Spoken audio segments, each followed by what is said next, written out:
जी बेटे, लास्ट में जो टेंस हमारे पास वो है परफेक्ट कंटीन्यूअस के। अब देखिए, इंडेफिनेट की तरह परफेक्ट कंटीन्यूअस भी हमारे पास तीनों टेंसेस डिफरेंट होते हैं।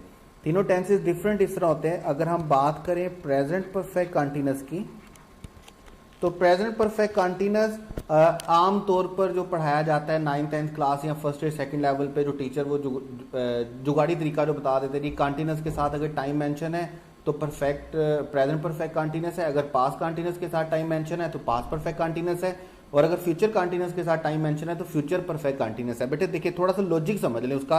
अगर हम क्या करते हैं, हम एक टाइमलाइन ड्रा करते हैं। टाइमलाइन में हमारे पास 3 टाइम होते हैं। पहला टाइम हमारे पास होता है प्रेजेंट, सेकंड हमारे पास होता है पास्ट, और थर्ड हमारे पास होता है फ्यूचर। अगर हम किसी ऐसे एक्शन की बात करें जो पास्ट में स्टार्ट हुआ और फ्यूचर के टाइम तक अभी तक वो जारी है, कोई ऐसा एक्शन जो पास्ट के किसी वक्त में स्टार्ट हुआ और अभी तक जारी है, ऐसे टेंस को हम क्या बोलेंगे, प्रेजेंट परफेक्ट कंटीन्यूअस। लाइक हम बोलते हैं बच्चे सुबह से खेल रहे हैं, अब सुबह का टाइम जो था वो कहीं पर पास्ट की टाइमलाइन पर आएगा, अभी तक चूंकि खेल रहे हैं तो प्रेजेंट होगा। तो ऐसे टेंस को जब हमारा एक्शन पास्ट में स्टार्ट हुआ और अभी तक कंटिन्यू होगा, अभी तक जारी है, उसको हम क्या बोलेंगे, प्रेजेंट परफेक्ट कंटीन्यूअस। और अगर हम एक और टाइमलाइन ड्रा करते हैं, वही है कि पास्ट टाइम होता है, उसके बाद प्रेजेंट है, प्रेजेंट के बाद फ्यूचर है। अगर आप इसको देखेंगे तो ऐसा एक्शन जो पास्ट में स्टार्ट हुआ और पास्ट में ही किसी टाइम तक कंटिन्यू था, खेल रहे थे तो सुबह से खेल रहे थे, खेलना स्टार्ट भी पास्ट में हुआ और जब तक खेल रहे थे वो भी पास्ट में है, तो ऐसे एक्शन को हम क्या बोलेंगे, पास्ट परफेक्ट कंटीन्यूअस। और अगर हम टाइमलाइन ड्रा करें, किसी ऐसे एक्शन की बात करें जो प्रेजेंट से भी स्टार्ट हो सकता है, जिसकी स्टार्टिंग प्रेजेंट से भी हो सकती है, जिसकी स्टार्टिंग पास्ट से भी हो सकती है, लेकिन वो फ्यूचर के किसी टाइम तक क्या होगा, कंटिन्यू होगा, उसको हम क्या बोलेंगे, फ्यूचर परफेक्ट कंटीन्यूअस बोलेंगे। आपने याद रखना है, आसान जुगाड़ आप इसका कैसे लगाते हैं कि अगर पास्ट कंटीन्यूअस के साथ टाइम मेंशन है तो पास्ट परफेक्ट कंटीन्यूअस है, प्रेजेंट कंटीन्यूअस के साथ टाइम मेंशन है तो प्रेजेंट परफेक्ट कंटीन्यूअस है, फ्यूचर कंटीन्यूअस के साथ टाइम मेंशन है तो फ्यूचर परफेक्ट कंटीन्यूअस है।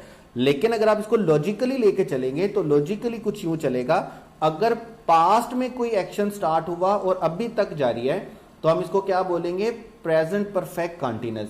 अगर पास्ट में स्टार्ट हुआ और पास्ट में ही किसी टाइम तक जारी था, कंटिन्यू सिचुएशन में रहा है, तो हम उसको क्या बोलेंगे, पास्ट परफेक्ट कंटीन्यूअस। और अगर कोई ऐसा एक्शन जिसकी स्टार्टिंग प्रेजेंट की भी हो सकती है या पास्ट की हो सकती है और उसको हम कंटिन्यू कब तक कर रहे हैं, फ्यूचर तक कंटिन्यू करेंगे, तो उसको हम क्या बोलेंगे, फ्यूचर परफेक्ट कंटीन्यूअस। और एक और बात आपने जो परफेक्ट कंटीन्यूअस टेंसेस के लिए याद रखनी है, वो चाहे प्रेजेंट परफेक्ट कंटीन्यूअस हो, वो चाहे पास्ट परफेक्ट कंटीन्यूअस हो, या वो फ्यूचर परफेक्ट कंटीन्यूअस हो, तीनों सूरतों में, तीनों टेंसेस में आपने जो बात याद रखनी है, इन 3 टेंसेस का पैसिव वॉइस हमारे पास नहीं होता है। इन 3 टेंसेस का पैसिव वॉइस हमारे पास बेटे नहीं होता है, याद रखिएगा। 4 टेंसेस का पैसिव वॉइस नहीं होता। पहले आपने एक टेंस पढ़ा है फ्यूचर कंटीन्यूअस, फ्यूचर कंटीन्यूअस का पैसिव वॉइस स्ट्रक्चर नहीं होता है, और present perfect continuous, past perfect continuous और फ्यूचर परफेक्ट कंटीन्यूअस, इनका पैसिव स्ट्रक्चर हमारे पास नहीं होता, याद रखिएगा। स्ट्रक्चर इनके हम जब एक्टिव में बनाते हैं, देखिए स्ट्रक्चर हम इनके एक्टिव में जब बनाते हैं तो हमारे पास पहला टेंस होता है present perfect continuous. Second structure जो हमारे पास होता है, सेकंड टेंस जो हमारे पास होता है वो क्या है, पास्ट परफेक्ट कंटीन्यूअस। और थर्ड जो स्ट्रक्चर बेटे हमारे पास, वो हमारे पास क्या है, फ्यूचर परफेक्ट कंटीन्यूअस। ये 3 टेंस हमारे पास होते हैं, और इनका जो स्ट्रक्चर हमें देखना है वो सिर्फ एक्टिव स्ट्रक्चर देखना है, क्योंकि पैसिव स्ट्रक्चर तो इन टेंसेस का होता ही नहीं है। अब प्रेजेंट परफेक्ट कंटीन्यूअस में आपने क्या करना है, याद रखना है, इन तीनों टेंसेस में वर्ब की जो फॉर्म यूज होगी वो कौन सी फॉर्म यूज होगी, आईएनजी फॉर्म। ग्रामेरियन ने इसका जो सोल्यूशन दिया है वो ये कि आप एक टेंस का हेल्पिंग वर्ब यूज करेंगे और एक टेंस की फॉर्म यूज करेंगे। जैसे प्रेजेंट परफेक्ट कंटीन्यूअस है तो हमें क्या करना है, फॉर्म किसकी यूज करनी है, कंटीन्यूअस की, और हेल्पिंग वर्ब किसका यूज करना है, परफेक्ट का। प्रेजेंट परफेक्ट के हेल्पिंग वर्ब क्या होते हैं, हैज और हैव, लेकिन इसके साथ हमें यहां पर एडिशन करना है, और किसका एडिशन करना है, हैज बीन का और हैव बीन का। पैसिव नहीं बना रहे, एक्टिव में ही है बीन। इस यही वजह है, चूंकि ये हेल्पिंग वर्ब पहले से पैसिव वॉइस होते हैं इसलिए इनका मजीद पैसिव वॉइस नहीं बनाया जाता। प्रेजेंट परफेक्ट का हेल्पिंग वर्ब हमारे पास होता है हैड, उसको हम एडिशन करेंगे हैड बीन के साथ, और उसके बाद फ्यूचर परफेक्ट कंटिन्यूअस में हमारे पास क्या होता है विल हैव और शैल हैव, और विल हैव और शैल हैव को हम क्या करेंगे will have and shall have, will have और शैल हैव के साथ हम किसका एडिशन करेंगे बीन का। यानी कि अगर आपको एमकैट के पेपर पॉइंट ऑफ व्यू से याद रखना है तो आपको ये याद रखना है प्रेजेंट परफेक्ट कंटीन्यूअस में हमारे पास हेल्पिंग वर्ब होता है हैज बीन और हैव बीन, और साथ फॉर्म कौन सी यूज होती है I N G form. Past perfect continuous में हमारे हेल्पिंग वर्ब होते हैं हैड बीन और हेल्पिंग फॉर्म कौन सी यूज होती है फर्स्ट फॉर्म आईएनजी, और फ्यूचर परफेक्ट कंटीन्यूअस में हमारे पास हेल्पिंग वर्ब क्या होते हैं विल हैव बीन और शैल हैव बीन, और साथ फॉर्म कौन सी यूज होती है आईएनजी। ये तीन स्ट्रक्चर आपने याद रखने हैं। मैं बार बार बोल रहा हूं कि पास्ट पेपर के क्वेश्चन ऑब्जर्व करें, उनको क्रिटिकली एनालाइज करें, आपको वर्कशीट की फॉर्म में दिए भी हुए हैं। आगे जाके जब टेस्ट डिस्कशन के साथ फर्दर उसको क्या करेंगे वन बाय वन करके हम उसको डिस्कस भी करेंगे।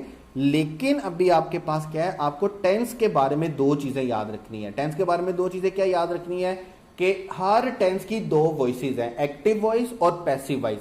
हर टेंस में आपको उसका एक्टिव स्ट्रक्चर भी याद रखना है और पैसिव स्ट्रक्चर भी याद रखना है। हर टेंस के एक्टिव स्ट्रक्चर का आपको पता होना चाहिए कि इसका हेल्पिंग वर्ब कौन सा है, इसके लिए मुझे हेल्पिंग वर्ब कौन सा यूज करना है और फॉर्म ऑफ वर्ब कौन सी यूज करनी है।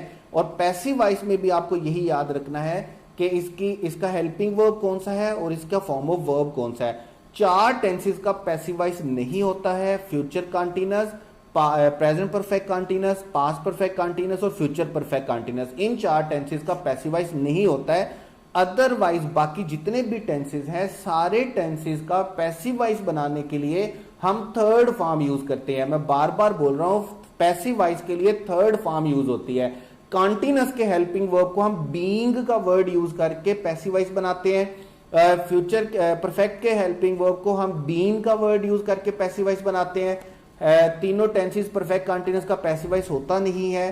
पास्ट इंडेफिनिट के पैसिव वॉइस के लिए हम वाज वर यूज करते हैं। फ्यूचर इंडेफिनिट के लिए will be shall be use करते हैं, और प्रेजेंट इंडेफिनिट के पैसिव वॉइस के लिए हम क्या यूज करते हैं इज एम आर, और सबके साथ वर्ब की थर्ड फॉर्म यूज होती है। पेपर में हमें फॉर्म ऑफ वर्ब जस्टिफाई करनी है, खुद से कोई सेंटेंस नहीं लिखना है, लिखे हुए सेंटेंस को जस्टिफाई करना है। तो आपको अच्छे तरीके से टेंस का एक्टिव और पैसिव डिफरेंस पता होना चाहिए। हर वॉइस का आपको हेल्पिंग वर्ब और वर्ब हर टेंस का अच्छे से याद होना चाहिए, ताकि आप जब सेंटेंस को जस्टिफाई करें तो उसमें गलती का कोई चांस ना हो।